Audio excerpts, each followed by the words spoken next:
નમસ્કાર, આપ જોઈ રહ્યા છો સ્પાર્ક ટુડે ન્યૂઝ। ગણેશ પર્વના ઉજવણી પંડાલોમાં તો થાય જ છે, પરંતુ સાથે સાથે ઘરે પણ કરવામાં આવે છે। તેમાં વાત કરીશું છાણી વિસ્તારમાં રહેતા પંચાલ પરિવારની, જેઓ મારુતિ હાઇટ્સમાં રહે છે। તેમના દ્વારા પણ છેલ્લા 5 વર્ષથી ગણપતિજીની સ્થાપના કરવામાં આવે છે। અલગ અલગ થીમ પર તેઓ ડેકોરેશન કરતા હોય છે। આ વખતે તેઓ દ્વારા જંગલની થીમ પર ડેકોરેશન કરવામાં આવ્યું છે। ખૂબ જ સુંદર ગણેશજીની પ્રતિમા તેઓએ પ્રસ્થાપિત કરી છે અને સાથે જ તેની પૂજા અર્ચના પણ કરી રહ્યા છે। गणपति बाप्पा मोरया। 1 2 3 4 गणपति नो जय जयकार। हाँ, અમારું આ 5મું વર્ષ છે। છાણીમાં રહીએ છીએ અમે મારુતિ હાઇટ્સ D301 માં। અમે 5 વર્ષથી ગણેશજી બેસાડીએ છીએ અને દરેક વર્ષે અમે અલગ અલગ થીમ ઉપર ગણેશજી બેસાડીએ છીએ।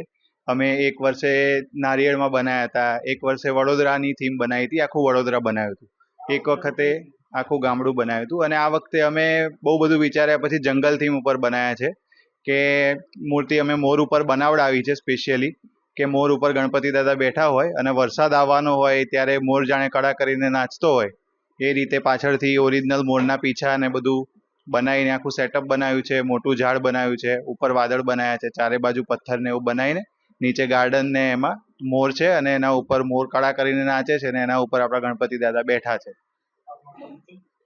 રુચિત પંચાલ। હું 5 વર્ષથી અહીંયા બરોડામાં છું અને મૂળ અમે અમદાવાદના છીએ અને 5 વર્ષથી અહીંયા બરોડામાં રહીએ અને સ્થાયી રૂપે વડોદરામાં જ છીએ।